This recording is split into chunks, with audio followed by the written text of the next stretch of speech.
Today, the world is watching a familiar script unfold, one led by Washington's renewed push for diplomacy, branded once again as peace. But as the President Donald Trump positions himself at the center of multiple global negotiations, we are left to ask the question, are these deals truly pathways to lasting stability, or carefully staged political victories with uncertain futures? From Ukraine, where high-stakes talks in Moscow failed to unlock the core dispute over territory, to Central Africa, where President Donald Trump now promises to end years of hostility between Rwanda and the Democratic Republic of Congo. We must ask the question, can a series of quick agreements solve conflicts rooted in decades of mistrust, violence, and geopolitical competition? Well, as Trump's envoys shuttle between world capitals striking understandings that appear bold on paper, the question rises above the rest. What is the real cost of peace when diplomatic triumphs are tied to mineral interest, military influence, and shifting alliances? Beyond America's reach, the diplomatic chessboard grows even more complex.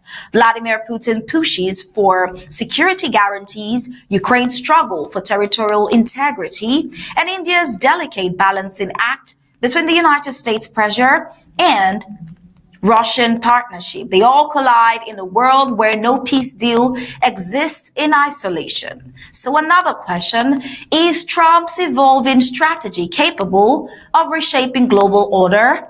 Or are these agreements temporary ceasefires waiting to unravel?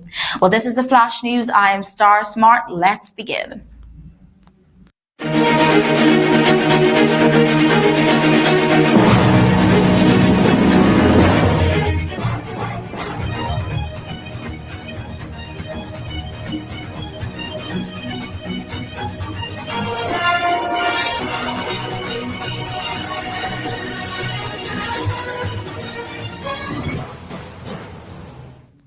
After a tense 5-hour summit at the Kremlin between Vladimir Putin and the United States envoys Steve Witkoff and Jared Kushner, which ended without any breakthrough on the core issue of disputed territory in Ukraine, Moscow publicly reiterated that it remains open to as many talks as necessary.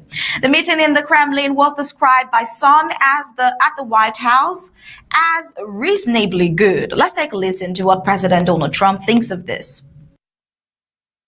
President Putin had a very good meeting yesterday with Jared Kushner and with Steve Witkoff. What comes out of that meeting, I can't tell you, because it does take two to tango. You know, Ukraine, I think we have something pretty well worked out with them. Well, while President Donald Trump describes it as that, ultimately, the sides are left without agreement. In particular, because Russia would not accept any compromise on territorial demands. Kushner and Witkoff are now expected to brief the United States leadership, while another round of negotiations with Ukraine is reportedly being arranged. From Moscow's point of view, recent battlefield gains have strengthened its negotiating position. A Kremlin aide argued that military successes on the ground have boosted Russia's leverage, making Western proposals appear more realistic, and insisted that diplomacy remains on the table, even as tensions in Europe rise. For Kyiv and its Western backers, the outcome raises warning flags, encouraging more support from Ukraine's allies. Ireland will continue to support the people of Ukraine for as long as it takes. To date, Ireland has provided over €340 million in financial support to Ukraine, including over €170 million in humanitarian supports and €166 million in non-lethal military assistance. And today I am pleased to announce that we will provide a further €100 million in funding for non-lethal military assistance and another €25 million to help Ukraine support its energy system. Russia is deliberately and cynically targeting energy plants and infrastructure in Ukraine, knowing how difficult winter can be and hoping to weaken the resolve and morale of the Ukrainian people. we are making our contribution to help to ensure that Putin does not win. We have, in addition, also, of course, invested significantly in providing a safe haven for Ukrainians who have sought refuge from the war in Ireland. In our meeting today, the President and I discussed how much we both value the strong and positive relations between our countries. We are both committed to seeing them continue to strengthen and to grow in coming years. The focus for now must be on how Ireland can help Ukraine defend itself and its people. But peace will come to Ukraine. I profoundly hope that day will be soon, and Ireland will be ready to work with Ukraine and our international partners to help underpin that peace and to support Ukraine in its journey of recovery and reconstruction. More European nations showing their support for the country of Ukraine, but then the fact that Russia remains adamant on its territorial demands while Ukraine stands firm that it will not cede land suggests the fundamental gap remains unbridged. The most sensitive things and the most difficult questions or questions with the challenges is about territories. It's about frozen assets, because I can't just myself speak on behalf of European leaders. It's about money, which are frozen, but in Europe. It's about common decision of Europeans. I can only have partnership and share my view of this and support, and they can support me, but I can't decide on behalf of leaders about the money which are in EU. And this is the third point I mentioned about security guarantees, and we count on strong security guarantees from the United States, both United States and Europe and some other leaders. As you heard, Kyiv and European capitals fear that the diplomacy could turn into a protracted stalemate, with fighting continuing even as talks proceed. Observers note that while Moscow may be engaging in talks, it seems increasingly prepared to consolidate its gains militarily rather than compromise.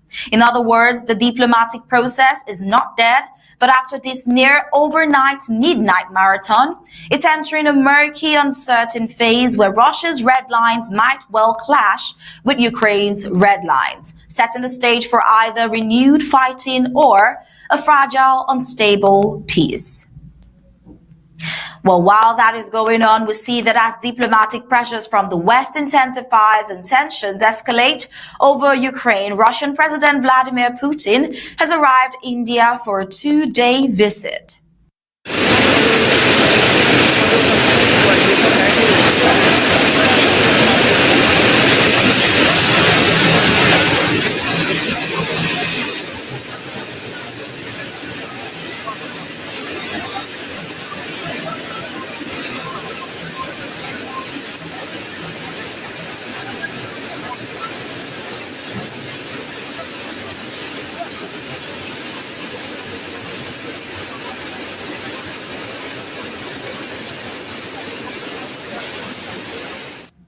Well, his first trip to New Delhi since Russia's full-scale invasion began in 2022. According to reports, he will be accompanied by senior officials, including his defense minister.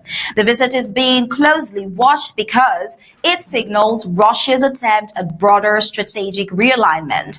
New Delhi remains one of Moscow's most important defense and trade partners. We see that during the visit, Putin is scheduled to meet Indian Prime Minister Narendra Modi. Their discussions are expected to cover a private dinner, a formal summit, and business gathering slated for December 5th. For India, the visit comes at a delicate moment. On the one hand, New Delhi benefits from Russian defense supplies and favorable trade terms. On the other hand, it faces growing diplomatic pressure, particularly from the United States, to distance itself from Moscow, especially as Washington tries to isolate Russia globally. The balancing act is quite tricky. India wants to protect its strategic interest, but without antagonizing potential partners in the West or jeopardizing its emerging role in global affairs. For Russia, the visit is more than symbolism. It is a calculated effort to shore up alliances outside the shrinking Western sphere, signaling that Moscow still has viable partners and remains a player on the global stage, even as war and sanctions strain its ties with Europe. The trip could re-energize economic and military cooperation with India, giving Moscow some buffer as it navigates mounting diplomatic and military pressures from the West. Now, away from the war with Russia and Ukraine, we see that in a diplomatic move, the United States President Donald Trump is bringing together the leaders of Rwanda and the Democratic Republic of the Congo for what his administration bills as a landmark peace and prosperity summit, even as violence continues to simmer in eastern Congo. The accord signed between the two countries' presidents is part of a broader U.S.-mediated settlement aimed at ending a multi-year conflict in eastern DRC, now long plagued by rebel insurgencies and foreign interference. We see that under the deal, Kigali and Kinshasa commit to a regional security cooperation framework, troop withdrawals, and a joint economic integration plan. And this is a long time waiting, the signing of a historic peace agreement between the Democratic Republic of the Congo and the Republic of Rwanda. The conflict has continued and it's been going on for many, many years. It's been going from, I guess they say 30 years, the Great Lakes region of Africa for a long time, and maybe even a time before that. How is the Great Lakes region? Must be beautiful, right? Beautiful region, but they had a lot of war, right? A lot of fighting, a lot of death. It's displaced countless people and claimed the lives of thousands and thousands. But today, the violence and destruction comes to an end, and the entire region begins a new chapter of hope and opportunity, harmony, prosperity, and peace. That's been a long time waiting. I said, how long has the war been going? And a friend of mine who was very much involved said 30 years, and at least 6 million people were killed during that period of time. It's incredible. And somebody said that was actually, it's the biggest war on the planet since World War II. So it's a shame, but we're going to bring it to an end. I want to express my gratitude and congratulations to the representatives of the Democratic Republic of the Congo and the Republic of Rwanda, who signed this pivotal agreement a short time ago. Despite the signed deal, critics, however, have warned that the peace deal, while promising on paper, remains murky on implementation. Key sticking points include disarmament of rebel groups, the actual withdrawal of Rwandan forces, and mechanisms to ensure long-term stability. We see, courtesy of France News, we have this, France 24 News, we have this opinion from Karis Basoko, a representative of the Pona Congo Civil Society Group. Let's take a listen. The facts on the ground are that combat continues. Are we expecting anything out of this? In terms of the beauty of the event, we'll say yes. But deep down, based on facts on the ground, we say very clearly no. We're not expecting much. After tomorrow, we'll continue our efforts to achieve peace by pushing for a national inclusive dialogue. Meanwhile, the expectation that the deal will pave the way for large-scale investments in the Democratic Republic of Congo's critical minerals, such as cobalt, lithium, tantalum, and more, has raised eyebrows, even as the United States eyes those resources to feed global supply chains. The DRC's government has publicly stated that it will not auction its mineral wealth. For many in Africa and beyond, the summit represents both hope and skepticism. If successful, it could finally bring stability to a region long torn by conflict, create jobs, and attract foreign investment, especially in mining and infrastructure. But given the volatile history of rebel movements, foreign meddling, and broken promises, there is a real risk the government, and that the agreement becomes yet another fragile treaty that fails to deliver lasting peace. We also see that more than 11 years after the Boeing 777 carrying 239 people vanished en route from Kuala Lumpur to Beijing, the government of Malaysia confirmed that a deep-sea search for the missing aircraft will restart on 30th December 2025. The search, to be conducted by marine robotics firm Ocean Infinity, will last 55 days intermittently and focus on a newly defined high-probability sector in the southern Indian Ocean. Flight MH370 disappeared from radar on 8 March 2014 while flying from Kuala Lumpur to Beijing. Now, with 2/3 of the passenger being Chinese nationals and the rest from Malaysia, Indonesia, Australia, India, the United States, the Netherlands, and France. Over the years, only a handful of debris fragments have washed ashore. No significant wreckage or bodies have ever been recovered. The renewed search follows a 2025 agreement between the Malaysian government and Ocean Infinity under a no-find, no-fee contract.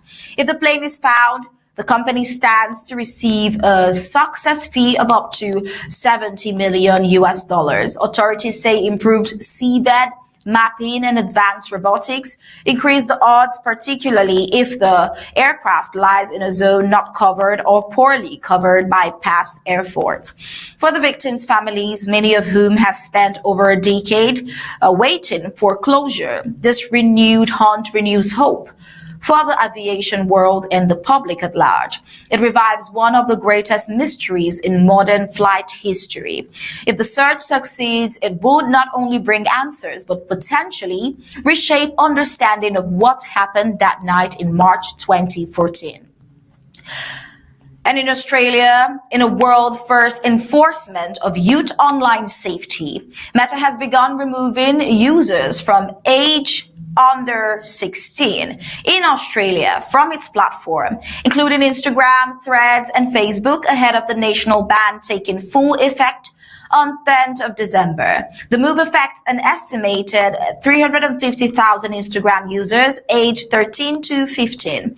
Amongst others, starting 4th December, identified under 16s began receiving in-app notices, SMS, or emails warning them that their accounts will be deactivated unless they delete data or verify their age. The removal process is set to complete before the law's official implementation. Australia's new legislation passed in 2024 and now enforced requires social media companies to take reasonable steps to block minors from having accounts. Platforms face fines of up to $49.5 million Australian dollars, which is equivalent to $32 million if they fail to comply. The ban scope is broad. It includes not only Meta's platforms, but also other major social media services such as TikTok, Snapchat, X, formerly Twitter, YouTube, and Reddit. Some messaging or gaming platforms may be exempt depending on final implementation and classification. While the move is celebrated by many as a major step towards protecting children online, critics have warned of unintended consequences. Under 16s might migrate to less regulated corners of the internet, lose access to social support networks, or lose the ability to express themselves publicly. The actual impact on mental health, youth culture, digital inclusion, and safety remains to be seen in the coming days. But these are the updates we have for you on today's Flash News. And with that, we say thank you for joining us on today's Flash News. Until next time, we'll leave you with ABC Amba TV images.